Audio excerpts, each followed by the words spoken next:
नमस्कृत्य नरं चैव नरोत्तमम्।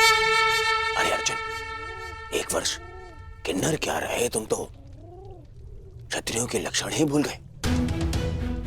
केवल समर्थन पाने के लिए तुम क्षत्रिय कुल का अपमान कर रहे हो। तुम तो धरा पर बैठ गए ऐसे।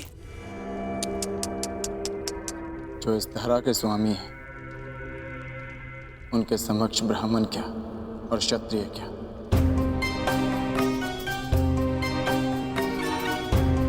ना मैं इस समय क्षत्रिय हूं और ना ही मेरे मन में समर्थन का लोभ। मैं तो केवल इस समय एक भक्त हूं जो अपने आराध्य के चरणों में बैठा है।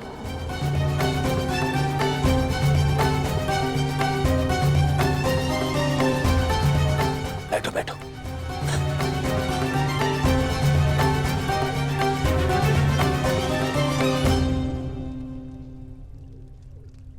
माधव,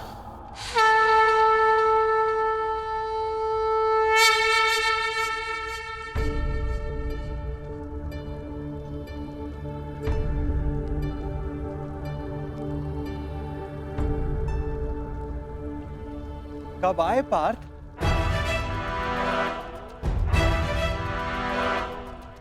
मुझे तो तुम्हारे आने का भान ही नहीं हुआ। आप विश्राम कर रहे थे माधव, इसलिए जगाना उचित नहीं समझा। और तुम नीचे क्यों बैठे हो? इधर आओ, मेरे समीप आकर बैठो। माधव, मैं यहाँ आपका युद्ध के लिए समर्थ। अरे ठहरो, यहाँ पे पहले मैं आया तो समर्थन मांगने का अधिकार मेरा है। अरे दुर्योधन, तुम भी यहाँ हो? आश्चर्य। आश्चर्य? आश्चर्य तो मुझे हो रहा है। मेरे आने पर तो आप उठे नहीं और अर्जुन के आते ही आपकी नींद खुल गई।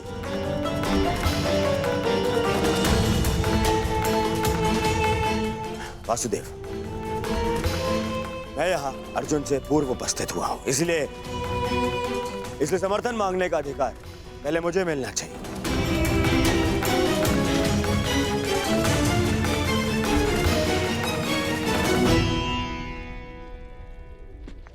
ये तुम्हारा मत है दुर्योधन, परंतु पहले मैंने अर्जुन को देखा, इसलिए मांग रखने का अवसर पहले अर्जुन को ही मिलना चाहिए। यही धर्म है। परंतु नियम यह था वासुदेव कि जो द्वारका पहले पहुंचेगा, आपका समर्थन उसी को मिलेगा। और मैं अर्जुन से पहले यहां उपस्थित हुआ हूं।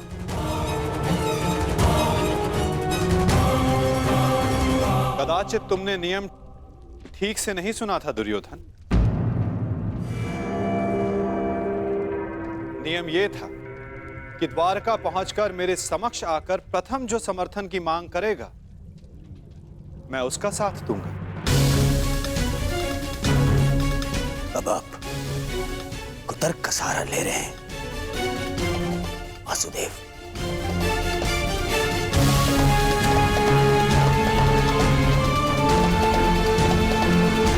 जानता था मैं कि आप पक्षपात अवश्य करेंगे। आरोप मत लगाओ माधव पर।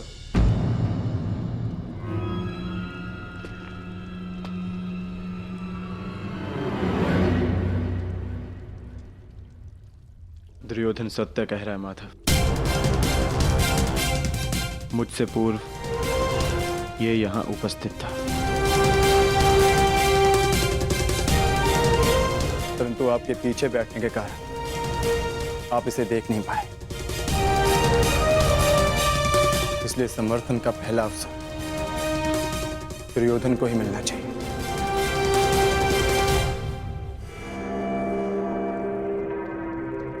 कुछ समझ में आया दुर्योधन? कुछ मांगने के लिए अहंकार नहीं, विनम्रता होनी चाहिए।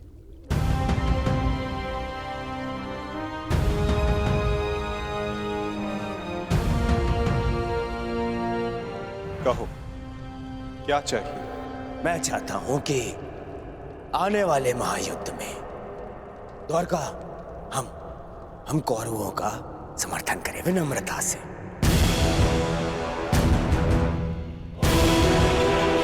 अपनी मांग पर अड़िग हो? हाँ, अड़िग हूं। मेरी यही मांग है। मैं चाहता हूं कि महायुद्ध में द्वारका हम कौरवों का समर्थन करें। ठीक है, तथास्तु।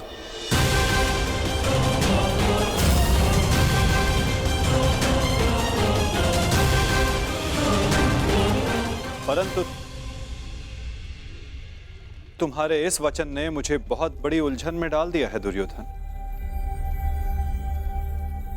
अब मुझे हस्तिनापुर के साथ साथ इंद्रप्रस्थ की भी सहायता करनी होगी। असंभव! यह असंभव है। ये पक्षपात है। परंतु तुमने यही तो मांगा है गांधारी नंदन। मैंने वचन बोलने से पूर्व अपने मन की तुला पर उन वचनों को तौल लेना चाहिए दुर्योधन।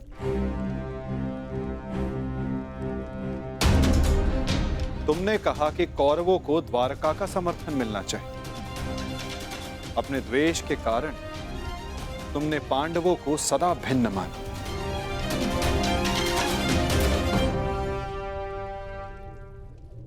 परंतु नीति अनुसार हर कुरु संतान कौरव है और पांडव भी उसी कुरु वंश के हैं जिसके लिए तुमने सहायता की मांग रखी है।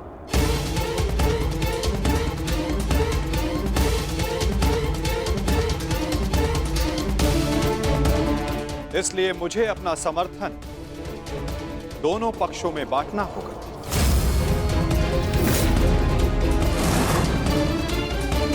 दोनों पक्षों में बांटना होगा।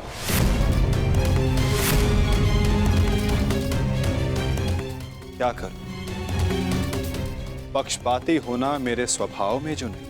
पक्षपात तो कर ही रहे हैं आप। हम दोनों एक दूसरे के विरुद्ध खड़े हैं, तो स्पष्ट कीजिए हम दोनों को एक साथ कैसे समर्थन देंगे आप?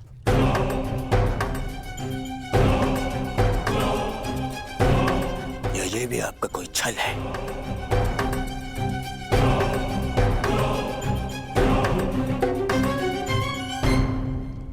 विभाजन से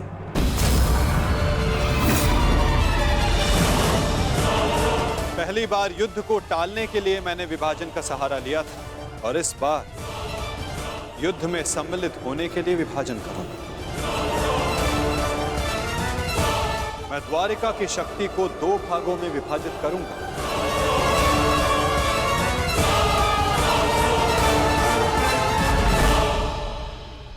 एक ओर होगी मेरी शक्तिशाली नारायणी सेना जो कभी पराजित नहीं हुई।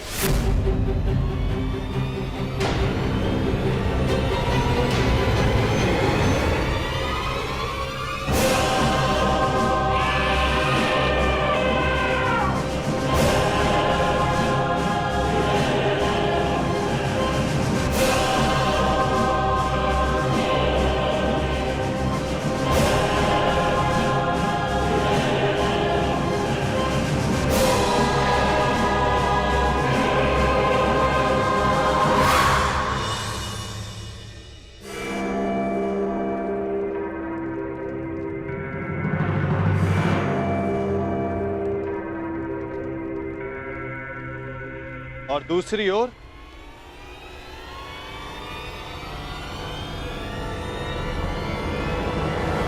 केवल मैं।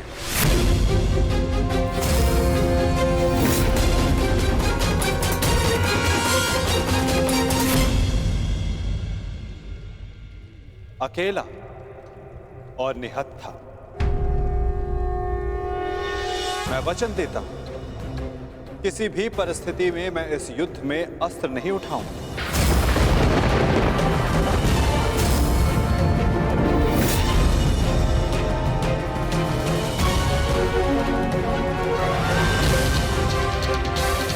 ना ही धनुष, ना गदा, ना खड़ग, ना ही सुदर्शन चक्र। मैं किसी भी अस्त्र का प्रयोग नहीं करूंगा। क्या आप युद्ध में अस्त्र नहीं उठाएंगे?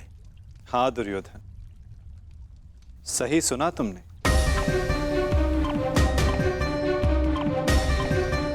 मैंने निर्णय ले लिया है कि मुझे क्या चाहिए। नहीं दुर्योधन, पहले तुम्हें मांगने का अवसर नहीं मिलेगा। क्या? ये मांग कुरुवंश के मध्य हो रही है और अर्जुन तुम्हारा अनुज है, और धर्म कहता है कि मांगने का पहला अधिकार अनुज का होता है। कोई अनुज नहीं है, वो शत्रु है ये मेरा। और आपने ने कहा था जो आपके समक्ष पहले आएगा आपका समर्थन उसी को मिलेगा। मैंने अपना वचन निभाया दुर्योधन। तुमने कुरुवंश को समर्थन देने की मांग की और कुरुवंश के लिए मैंने अपनी शक्ति को 2 भागों में विभाजित किया। अब विषय नीति का है दुर्योधन, और नीति के अनुसार प्रथम मांगने का अधिकार अर्जुन को है। यदि बात नीति की है तो इस अर्जुन का यहां आना ही नीति सम्मत नहीं है। किसी राज्य का राजा नहीं है वो। राजा तो तुम भी नहीं हो युवराज दुर्योधन, परंतु मैं अपने पिता महाराज धृतराष्ट्र का प्रतिनिधित्व करता हूं। और मैं अपने ज्येष्ठ भ्राता महाराज युधिष्ठिर का प्रतिनिधित्व करता हूं। राजा है? कैसा राजा? 13 वर्ष पूर्व उनसे उनका सिंहासन छिन चुका है, और वही सिंहासन उन्हें मिले, इसलिए ये युद्ध हो रहा है। तो यदि तुमने राज्य लौटा दिया होता तो ये युद्ध कभी नहीं होता। यदि अज्ञातवास पूर्ण किया होता तो राज्य अवश्य लौटा देता। दुर्योधन!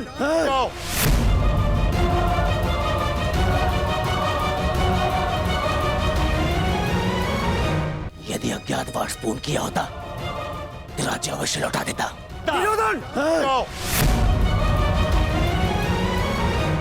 शांत हो जाओ तुम दोनों। ये मत भूलो कि तुम दोनों यहां अतिथि हो, और अतिथि की मर्यादा होती। अपने अतिथि के घर पर यूं झगड़ा करना तुम दोनों को शोभा नहीं देता। तो जैसा कि मैंने कहा, अर्जुन को प्रथम अवसर मिलना चाहिए।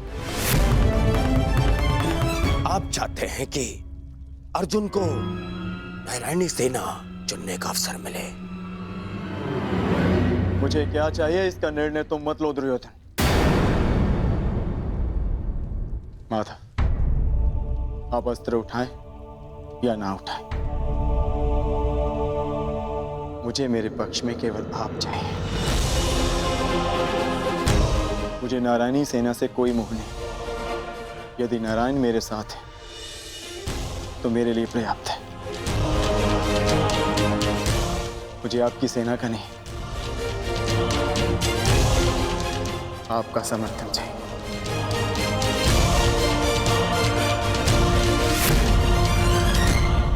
क्या आपको यह विनती स्वीकार है माता?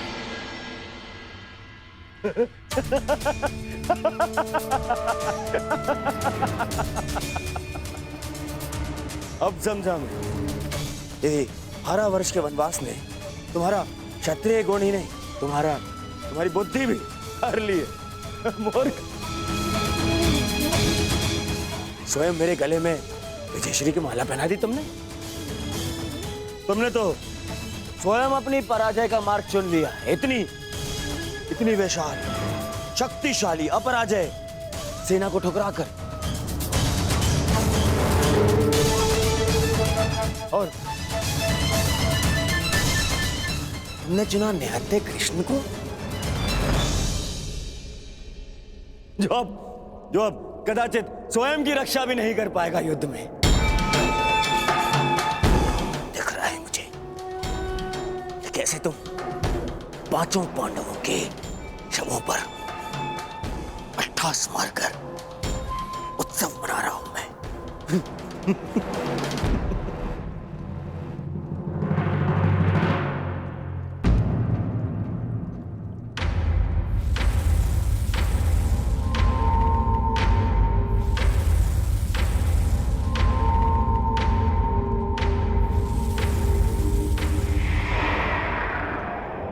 कृष्ण मुस्कुरा रहा है।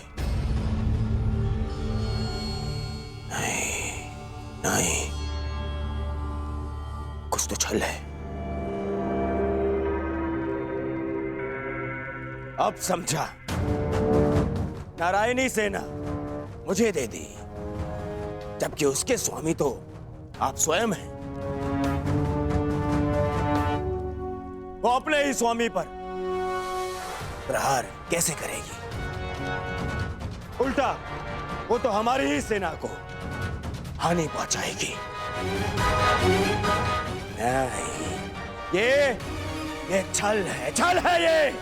नहीं दुर्योधन, यदि ऐसा होता तो मैं पहले ही तुम में से किसी एक को पूर्ण समर्थन दे चुका होता। पक्षपात ना हो, इसलिए मैंने अपनी शक्ति को 2 भागों में विभाजित किया है। परंतु क्या है ना वासुदेव, मुझे संदेह है कि आपकी ये सेना मेरा आदेश नहीं मानेगी। अवश्य मानेगी।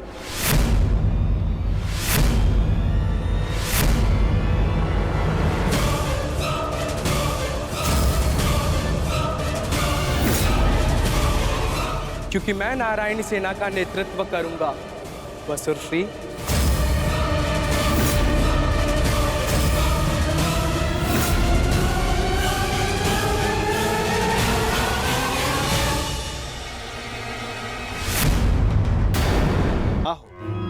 इसलिए मैंने अपनी शक्ति को 2 भागों में विभाजित किया है। परंतु क्या है ना वासुदेव, मुझे संदेह है कि आपकी ये सेना मेरा आदेश नहीं मानेगी। अवश्य मानेगी।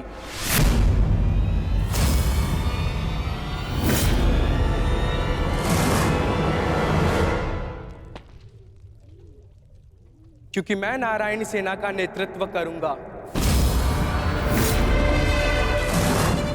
मैं हस्तिनापुर की ओर से युद्ध में भाग लूंगा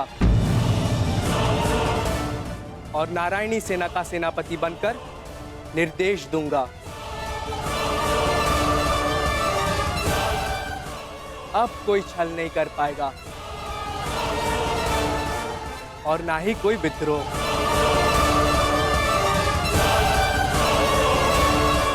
अब तो आपके मन में कोई संदेह नहीं है ना स्वसुरश्री? अब कोई संदेह नहीं।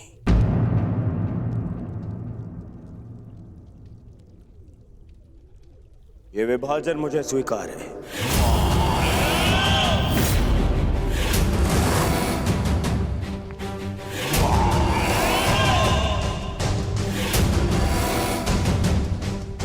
हस्तिनापुर नारायणी सेना की प्रतीक्षा करेगा।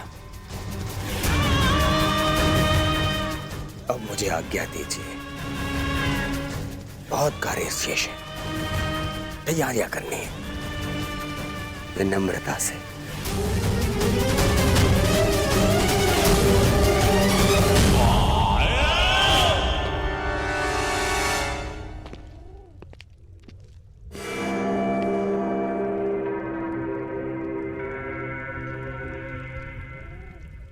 तुमने ऐसा क्यों किया पार्थ? मेरे समर्थन के लिए इतना बड़ा त्याग? मुझे ऐसा कुछ नहीं चाहिए माता जो मुझे आपसे दूर करे। ऐसी नारायणी सेना से क्या लाभ जिसमें नारायण ही ना हो? ये धर्म युद्ध है माता, और धर्म वहीं खड़ा होगा जहां आप होंगे। और धर्म की विजय कोई भी सेना नहीं रोक सकती। आप सदैव हमारे मार्गदर्शक रहे हैं। मुझे विश्वास है कि आप विजय का मार्ग अवश्य दिखाएंगे। मैं प्रतीक्षा करूंगा। मुझे ऐसा सुनकर अति प्रसन्नता हुई अर्जुन। लंबी यात्रा से आए, बहुत थक गए हो, जाकर विश्राम कर लो, कुछ प्रहर बाद चले जाओ। प्रणिपा,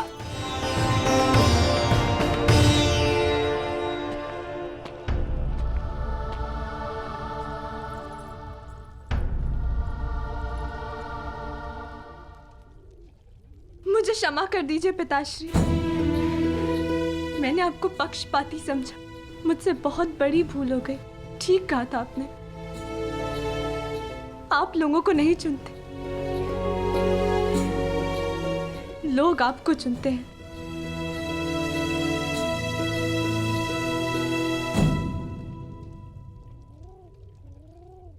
हमारा भविष्य हमारे चुनावों का ही परिणाम होता है पुत्री। जीवन में किस मोड़ पर हम क्या निर्णय चुनते हैं, उससे सिद्ध होता है कि हमें हमारा लक्ष्य मिलेगा या नहीं। परंतु क्या होगा पिताश्री, मैं ऐसा क्या करूं जिससे मेरे पति और मेरे पिता सुरक्षित रहे? कर्म करो लक्ष्मण, फल की चिंता ना करो। तुम्हारे पिता और सांब को उनके कर्मों का फल मिलेगा और अर्जुन को अपने कर्मों का।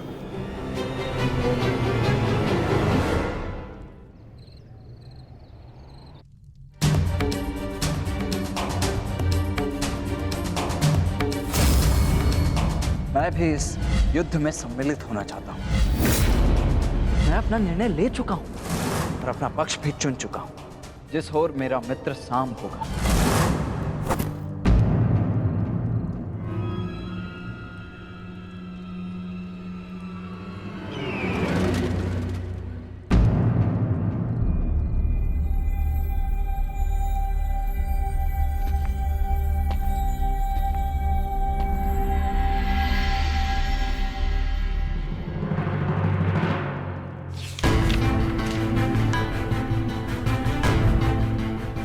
अंगराज, युवराज दुर्योधन द्वारका से हस्तिनापुर लौट रहे हैं और सूचना ये है कि नारायणी सेना दुर्योधन के पक्ष में आ गई है और कृष्ण अर्जुन के पक्ष में है। अंगराज, तुम शीघ्र हस्तिनापुर लौटो, युद्ध हस्तिनापुर की सीमा पर है। गांधार राज शकुनी।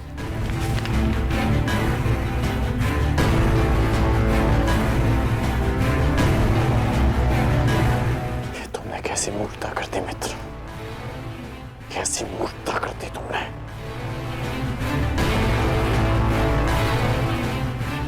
मुझे अभी द्वारका के लिए प्रस्थान करना होगा।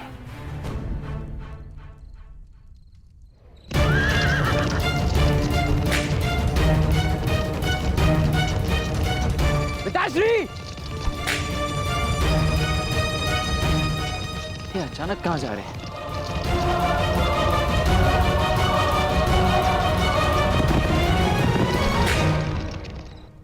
माँ,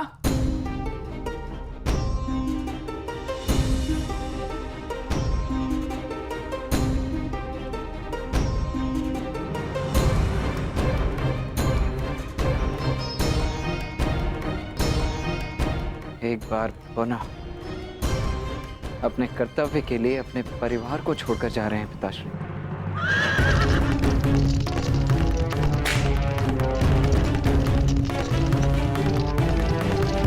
विश्वास नहीं होता,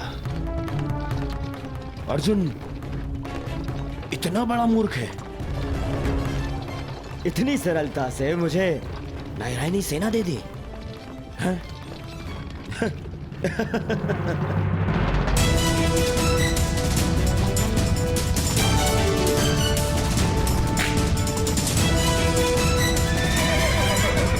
सारथी रोको।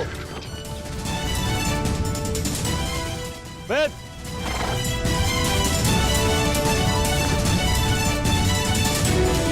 अच्छा हुआ तो मुझे यही मिल गए। मैं सोच ही रहा था कि सबसे पहले ये शुभ समाचार मैं तुम्हें ही दूं। जानते हो मैंने क्या किया है? यही मैं जानना चाहता हूं कि यह तुमने क्यों किया है। प्रतीत होता है कि तुम्हें सूचना पहले ही मिल गई है, परंतु तुम दुखी क्यों? तुम्हें तो प्रसन्न होना चाहिए। मुझे नारायणी सेना मिली। नारायण के बिना तुम्हें नारायणी सेना मिल गई है। मैंने तुमसे कहा था कि तुम्हें अर्जुन से पूर्व द्वारका पहुंचना। तुम अर्जुन से पूर्व द्वारका क्यों नहीं पहुंचे मित्र? अरे तुम्हें मिथ्या बोध हुआ है मित्र। अर्जुन से पूर्व द्वारका पहुंचा था। क्या? तो फिर ऐसा क्यों हुआ? अरे क्या हुआ मित्र? कुछ अनुचित नहीं हुआ है, सब हमारे हित में हुआ। हम दोनों को बराबर का अवसर मिला था, कृष्ण या नारायणी सेना चुनने का। उस मूर्ख ने नारायणी सेना छोड़कर कृष्ण को चुना और मैंने भी उसकी मूर्खता के लिए उसे रोका नहीं। और क्यों रोकता? पहले अवसर उसे मिला, जबकि पहले मैं पहुंचा था। और तुमने वासुदेव को नहीं चुना। ये क्या किया तुमने? तुमने वासुदेव को क्यों नहीं चुना मित्र?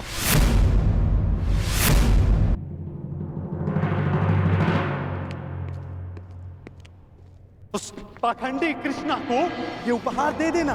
कहना उसको कि उसके पास मेरी एक वस्तु है जो मुझे चाहिए। तुम्हें चिंता करने की कोई आवश्यकता नहीं है मित्र। अब हमारा सामना कोई नहीं कर सकता है। हमारे पास संसार की सबसे बड़ी और सबसे ताकतवर सेना है, नारायणी सेना, जो आज तक कभी पराजित नहीं हुई। और तुम्हें लगता है कि मैंने कृष्ण को ना चुनकर कुछ अनुचित किया है?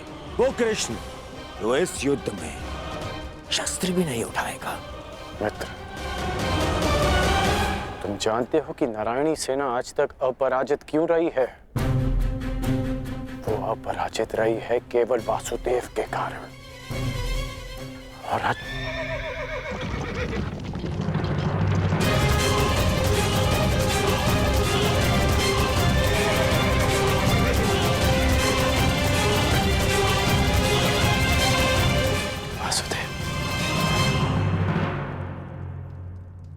मैं नारायणी सेना का नेतृत्व करूंगा। मैं हस्तिनापुर की ओर से युद्ध में भाग लूंगा। अब ना ही कोई छल कर पाएगा और ना ही कोई विद्रोह।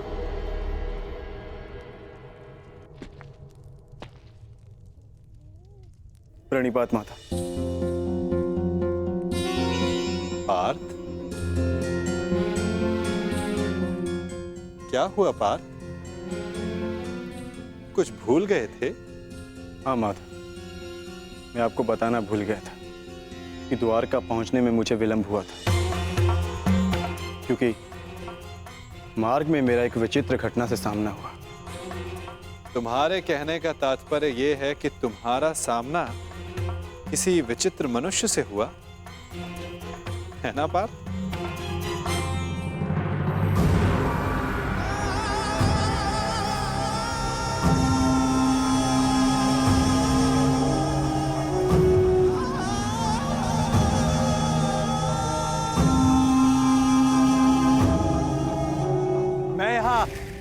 तुम्हारा ही तो कार्य करने आया था युवराज दुर्योधन। मैं वासुदेव, पौंड्रक वासुदेव। पौंड्रक वासुदेव, यही नाम बताया ना उसने?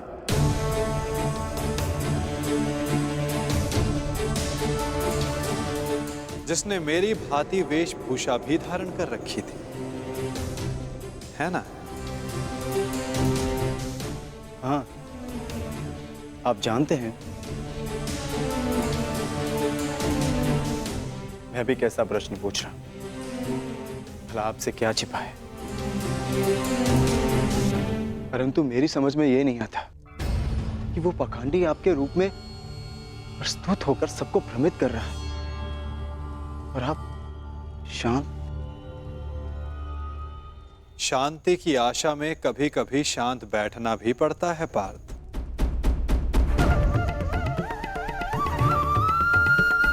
मुझे ज्ञात है कि पौंद्रक मेरे नाम का दुरुपयोग करके सबको भ्रमित कर रहा है, परंतु अवसर सबको मिलना चाहिए अपनी भूल सुधारने का।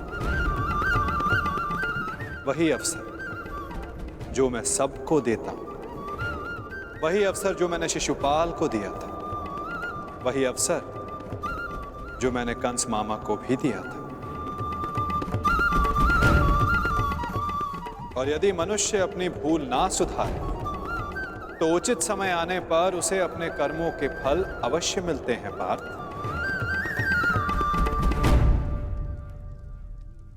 अब तुम मुझे पौंद्रक का संदेश सौंप सकते हो पार्थ।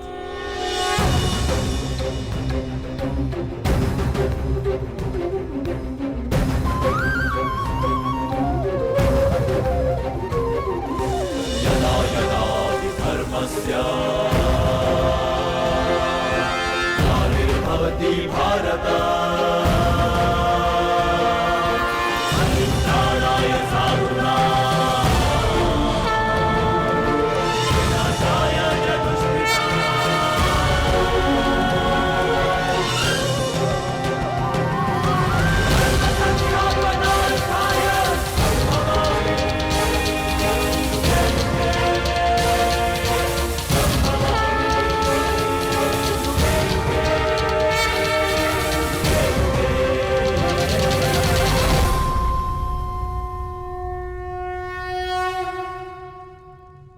ये क्या था माधव? पौंद्रक का संदेश पार्थ। संदेश? हाँ पार्थ, ये संदेश कि जो भी मेरे दर्शाए मार्ग पर चलेगा पौंद्रक उसका नाश कर देगा।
आप सोच रहे होंगे कि मैं क्या कर रहा हूं। मैं युद्ध की तैयारी कर रहा हूं, वही युद्ध जो ज्वालामुखी की भांति कभी भी फट सकता है।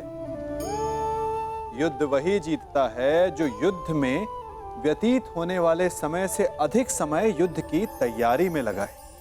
जो योद्धा अभ्यास क्षेत्र में जितना अधिक समय देगा, रणभूमि में उतना ही कम रक्त बहेगा। एक सामान्य लौह और तीखी तलवार में अंतर यही है कि एक तीखी तलवार को कड़ी अग्नि परीक्षा से होकर जाना पड़ता है, लौहकार की मार खानी पड़ती है।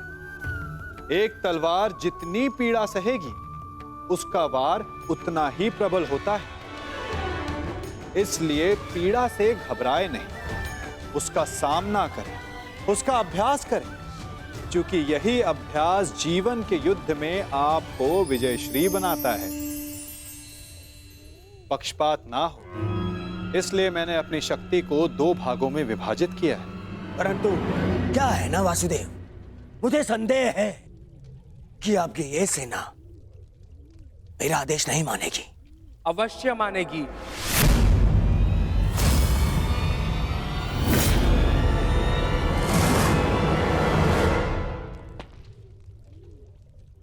क्योंकि मैं नारायणी सेना का नेतृत्व करूंगा।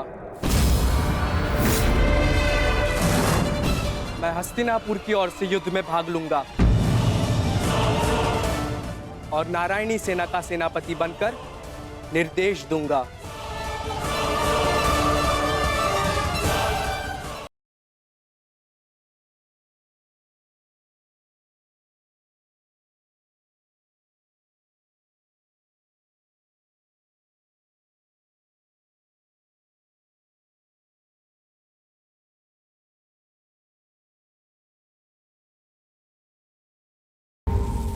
कौन है ये मित्र? हमारे मित्र का मित्र है ये पौंड्रक, पौंड्रक वासुदेव। इन्हीं की सहायता से मैं अर्जुन से पूर्व द्वारका पहुंचा और नारायणी सेना को अपने पक्ष में कर पाया।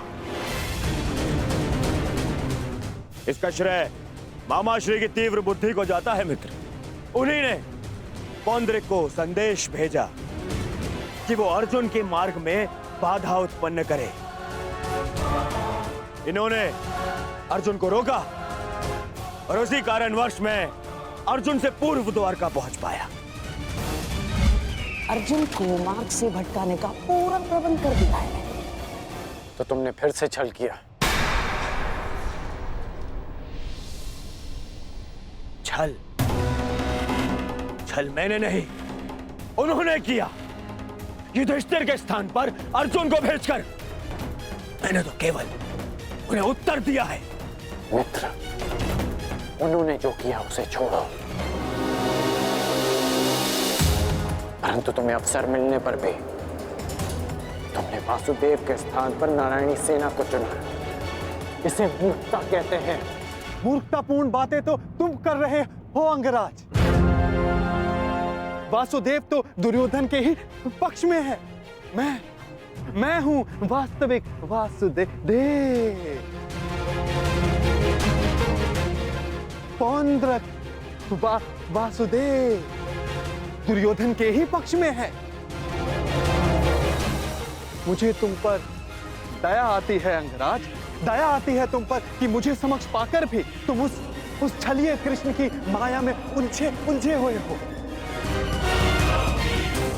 समझ ही नहीं आता कि ऐसी क्या माया डाली उस छलिए कृष्ण ने कि तुम सत्य देखने को प्रस्तुत ही नहीं हो। पौंड्रक, पौंड्रक वासुदेव है मेरा नाम। पूरा नाम तो लेना सीखो अंगराज। खेद है मुझे, खेद है कि तुम एक मनुष्य की पहचान करने में असमर्थ हो। तुम अपने युद्ध के लिए अपनी सेना में एक पाखंडी को चुनना चाहते हो। उस पाखंडी कृष्ण को चुनना चाहते हो तुम। अरे ऐसा क्या है उस छलिए पाखंडी कृष्ण में जो तुम सब सारे लोग उसकी ओर खींचे जा रहे हो? क्या समस्त संसार में केवल एक ही मायावी रह गया है? हाँ?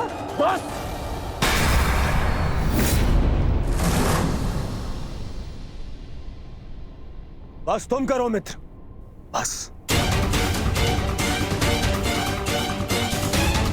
मुझे कृष्ण की वो विशाल सेना चाहिए थी जो मुझे मिल गई।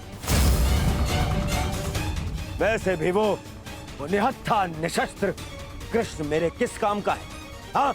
सत्य कहा दुर्योधन, सत्य कहा। वो छलिया कृष्ण किसी काम का नहीं। देखना, तुम ही जीतोगे ये युद्ध, क्योंकि तुम्हारे पास केवल नारायणी सेना नहीं, स्वयं वास्तविक नारायण, वास्तविक वासुदेव, पौंड्रक वासुदेव।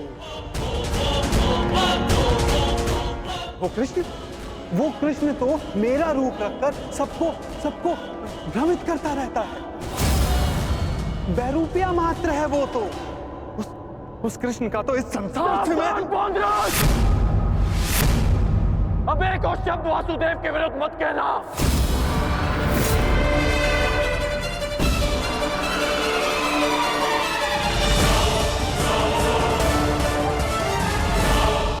वो कृष्ण तो मेरा रूप रखकर सबको भ्रमित करता रहता है। बैरूपिया मात्र है वो तो। उस कृष्ण का तो इस संसार से मैं... अब एक और शब्द वासुदेव के विरुद्ध मत कहना, अन्यथा क्या अंगराज? हाँ? मार डालोगे मुझे? मार डालोगे?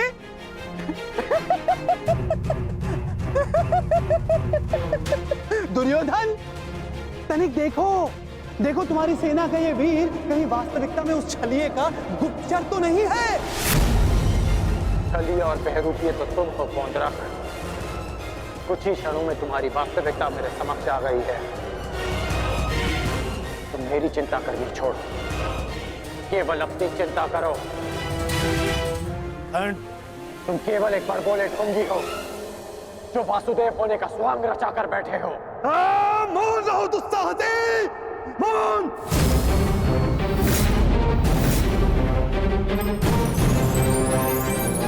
तेरा इतना दुस्साहस कि तो मुझे पौंद्र का वासुदेव को ढोंगी कहता है, मूर्ख। शांत हो जाओ मित्र, शांत हो जाओ। पौंद्र, कांड का यह तात्पर्य नहीं था। मेरा यही तात्पर्य था। ये ढोंगी है।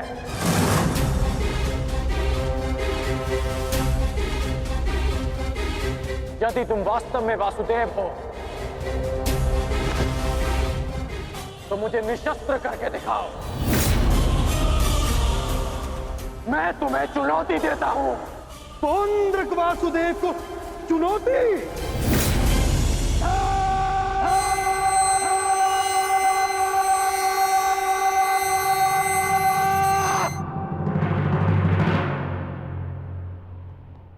ऐसे खड़े खड़े देख क्या रहा है तू, मूर्ख? हाँ, मेरे साथ युद्ध कर।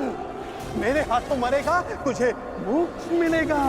हाँ, जिस प्रकार आज मैं तेरा अंत करने वाला हूं, उसी प्रकार मैं उस कृष्ण का भी अंत करूंगा, उस रणछोड़ का।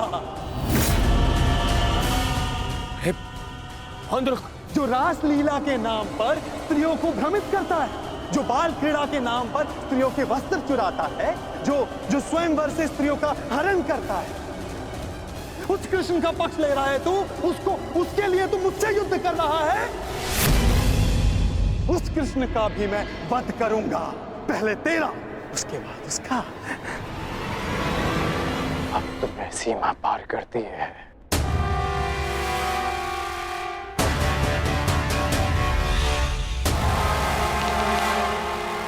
नहीं मित्र, नहीं। मित्र, आज इस पौंद्र का अंतिम दिवस है।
अगला प्रहार तुम्हारे सीने को चीर देगा पौंद्रक। क्षमा मांगो।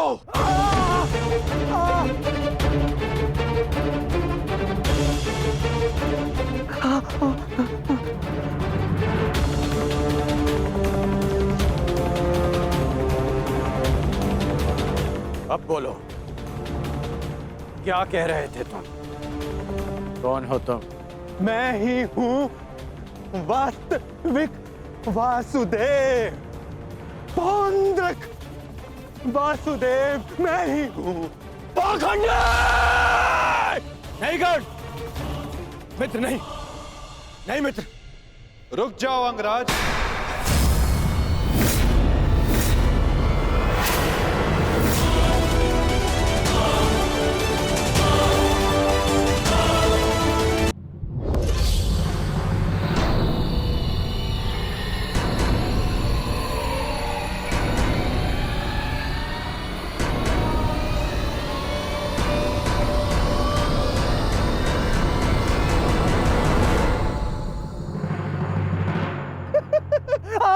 आ गया तू चलिए, आ गया। अंततः वो दिन आ गया कृष्ण, जिसकी वर्षों से मुझे प्रतीक्षा थी। यदि अंत से पूर्व मनुष्य को उसकी भूल का भान हो जाए तो अच्छा ही होता है। अब तो तुम्हें विश्वास हो गया होगा कि वास्तविक वासुदेव कौन है। मैं ही हूं वास्तविक वासुदेव।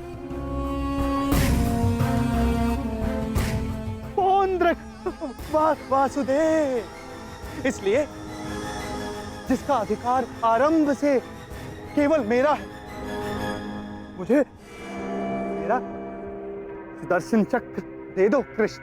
देने ही तो आया हूं तुम, परंतु चेतावनी,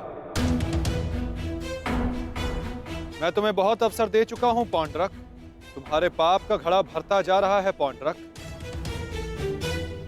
अब मेरा स्वांग रचना बंद करो। चुप कर छलिया कृष्ण।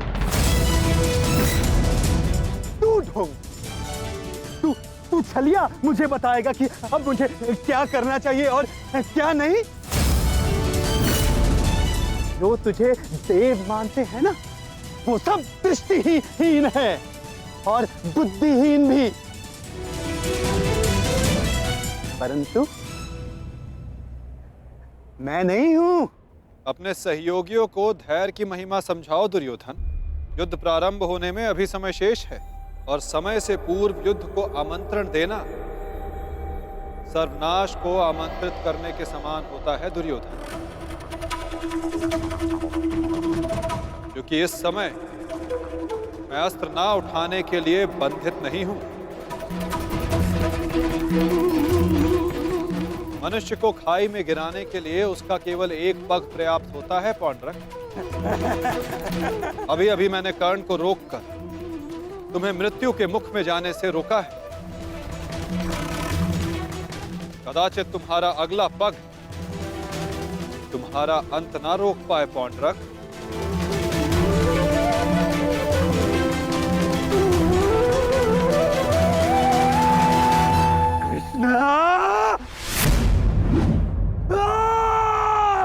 बंद कर ये भाषण छलिए।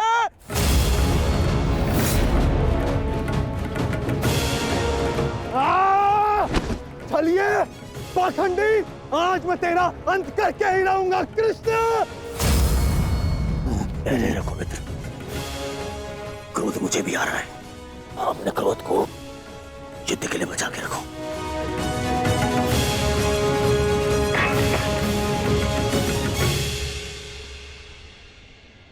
ठीक कहा वासुदेव, युद्ध होगा, परंतु उचित समय पर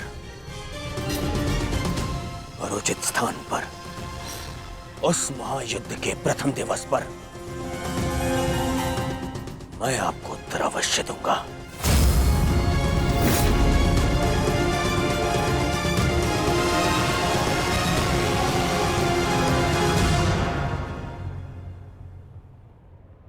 तुम चोटिल हो मित्र, आओ तुम्हें तुम्हारे शिविर पर छोड़ दूं। आओ।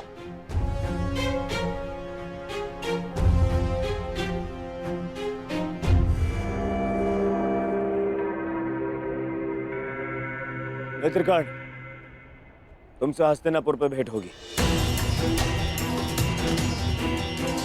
आशा है तब तक तुम अपने इस भ्रम से निकल जाओगे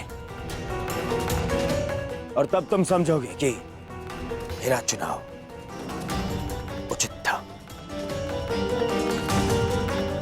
आशा तो मुझे थी मित्र कि तुम अपने भ्रम से निकलकर वास्तविक शक्ति को पहचानोगे, परंतु अब कोई लाभ नहीं। जो हानि तुमने स्वयं को और हम सबको पहुंचानी थी वो तुम पहुंचा चुके हो। चल मोटे, आज कृष्ण, मैं अपना सुदर्शन चक्र तुझसे लेकर रहूंगा, जिस पर आरंभ से केवल मेरा अधिकार था, है और रहेगा।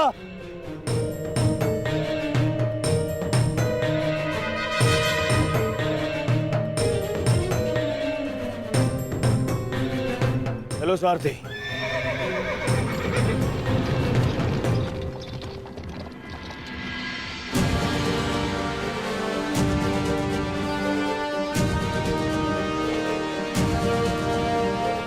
प्रणिपात वासुदेव,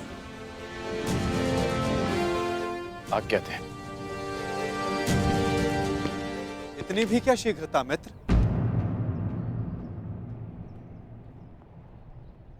सारथी रह चुका हूं तुम्हारा। आज भी अपने रथी का मन पढ़ सकता है ये नटवर। समझता हूं कि तुम व्यथित हो। क्या अपने मन की बात अपने सारथी से नहीं कहोगे तुम?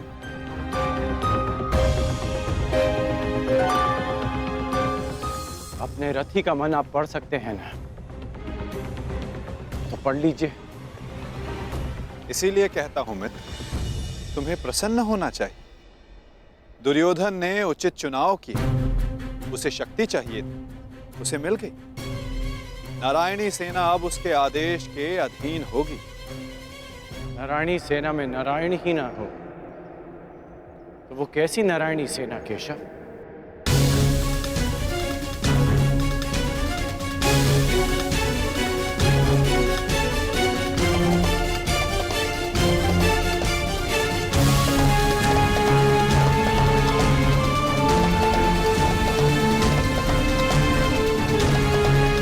जो दुर्योधन ना पहचान सका वो आप जानते हैं, और उसे मैं भी देख सकता हूं। जिस क्षण उसने आपको त्याग कर सेना को चुना, उसी क्षण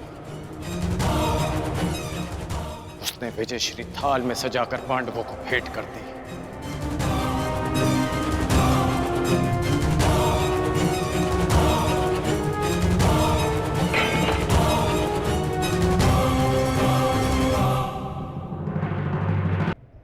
नारायणी सेना दुर्योधन के अधीन होने से उसकी शक्ति में वृद्धि अवश्य हुई है। तुम्हें नहीं लगता कि अर्जुन ने भूल की? क्या मिला उसे निहत्थे कृष्ण को चुनने से? जिसके हाथ के संकेत से सृष्टि बनती है और बिगड़ती है, वो कैसे निहत्था हो सकता है वासुदेव? परंतु सत्य ये भी है मित्र कि मेरे युद्ध में उपस्थित रहने पर मैं युद्ध नहीं करूं, तो फिर मुझसे किसी को क्या हानि और क्या लाभ? सबसे बड़ा अस्त्र तो आप चला चुके हैं, स्वयं को दुर्योधन के विपक्ष में रखकर। आप ही कहते हैं ना कि निर्णय ना लेना भी कभी कभी सबसे महत्वपूर्ण निर्णय होता है, कि हम पक्ष ना चुनकर भी कभी कभी पक्षपात कर जाते हैं, भले ही संसार ना देख पाए। परंतु मैं जानता हूं कि आपने पक्ष लिया है वासुदेव।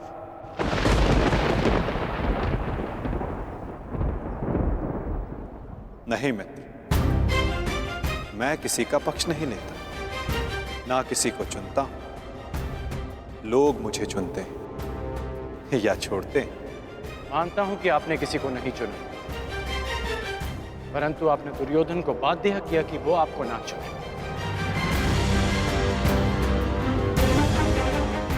आपने ऐसी परिस्थितियां उत्पन्न की कि वो ही आपको चुने जिसे आप चुनना चाहते हैं।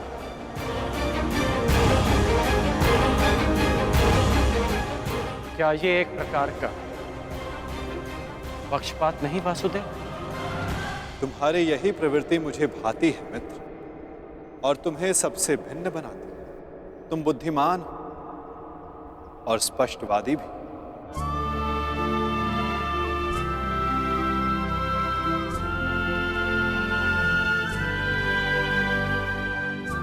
ऐसा होकर भी क्या लाभ वासुदेव, जब मैं आपका साथ ना पा सका।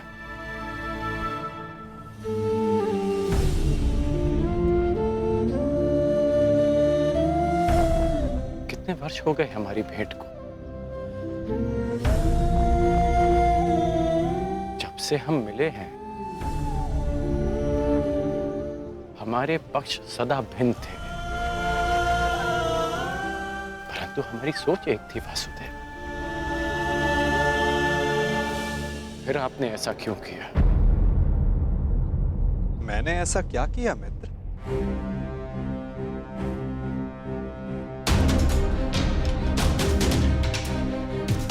आप सब जानते हैं फिर भी ये प्रश्न कर रहे हैं। अब तो मान जाइए कि आप पक्षपाती हैं।